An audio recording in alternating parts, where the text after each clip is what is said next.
التحق بنا الآن سيد راؤول كانيدا المدرب الأسباني الذي كان قد قضى موسما ونصف مع اتحاد جدة.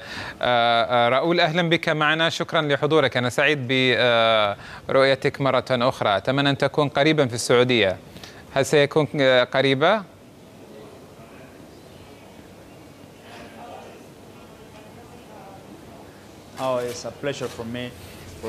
نعم، يشرفني ذلك لأرى أصدقائي القدامى،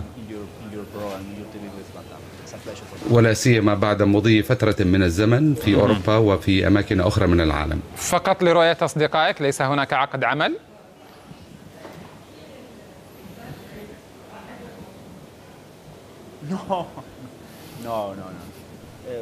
كلا. الكرة السعودية كانت دائما في قلبي، والسعودية لها مكانة خاصة بالنسبة لي. فتعلمون أن الفرق السعودية كانت قد أحرزت مكانة بين الفرق العشرة الأولى في الآسيان.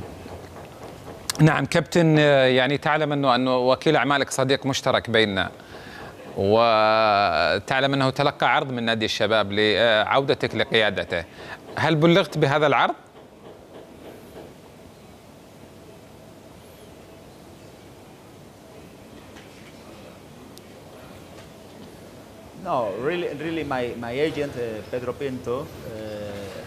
السيد مدير أعمالي بيدرو بينتو هو شخص مقرب لنوادي عديدة في السعودية وخارج المملكة. نعم. وسمعت بأنه قد تلقى عرضا حقيقيا، ومن المؤكد أنني قد فرحت له لتلقي هذا العرض،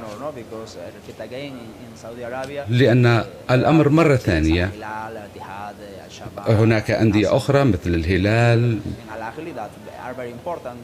والأهلي ونوادي أخرى لها مكانة متميزة في الكرة السعودية. جميل.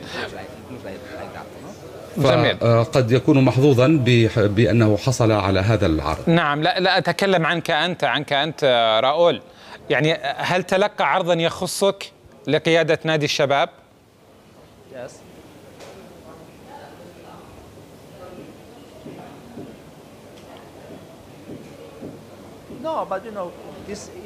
كلا. لكن رجل أعمالي بيدرو بينتو كان قد تلقى عرضا، وهو الشخص المناسب الذي قد يكون مهيئا لهذه المهمة. جميل. طيب هل لديك الرغبة؟ هو الرجل الأكثر كفاءة. راؤول، هل لديك الرغبة للعودة للسعودية كمدرب لنادي الشباب؟ أنا محدد أقول لنادي الشباب، هل لديك الرغبة للعودة؟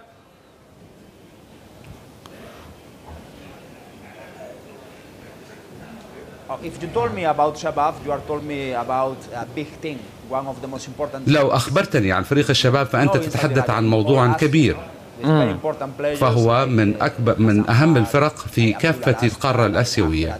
نعم.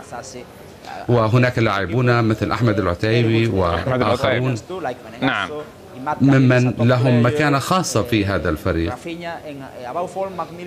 نعم، برازيلي رافينا أيضا.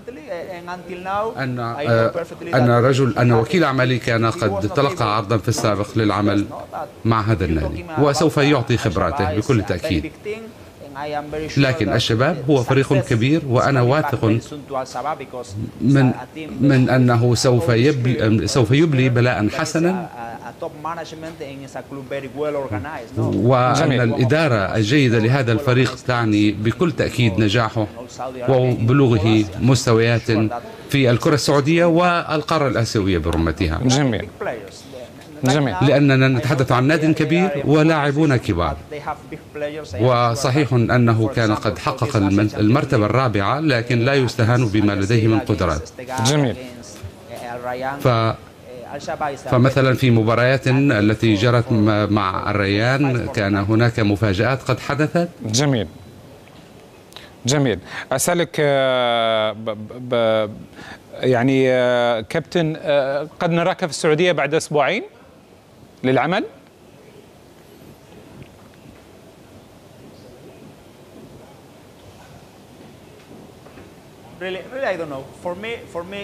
لا أعلم.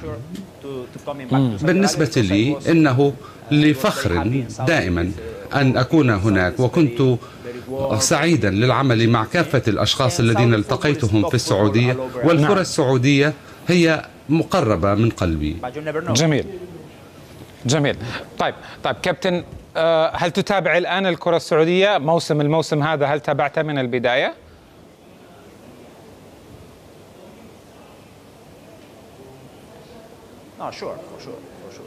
بكل تأكيد نعم. أعلم كثيرا عن هذه الكرة. أعلم أن النادي النصر يحارب بشدة لانتزاع مناصب عليا واللقب، لكن هناك بعض النوادي الأخرى التي كانت مغمورة سابقا باتت قد ظهرت إلى السطح مؤخرا. السعودية لديها نوادي مهمة، وأتبع الدوري السعودي بكل اهتمام. جميل. تتابع الاتحاد وأحوال الاتحاد بعد أن غادرته؟ ما رأيك في الاتحاد؟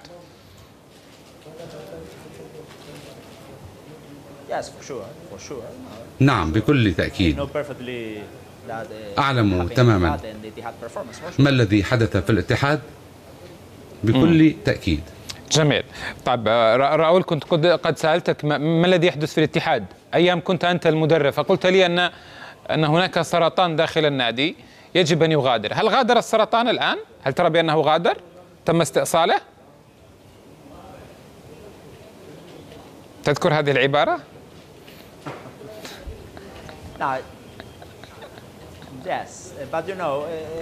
نعم. أستطيع أن أتحدث جيدا عن نادي الاتحاد، فهو نادي قوي لكنه واجه أوقاتا عصيبة ولديه لاعبون جيدين، وأتمنى أن يستطيعوا أن يعملوا على حل مشاكلهم الإدارية والوقوف مجددا على قدميهم. لكن بالنسبة لي كانت تجربة جيدة وشرف كبير، لأنني كنت قد عملت تقريبا مع أكثر النوادي أهمية في المملكة العربية السعودية، ورغم أن أداء النادي آنذاك لم يكن مرضيا وطبقا للمستويات المتوقعة. لم تجبني، هل غادر السرطان النادي أم لم يغادر حتى الآن؟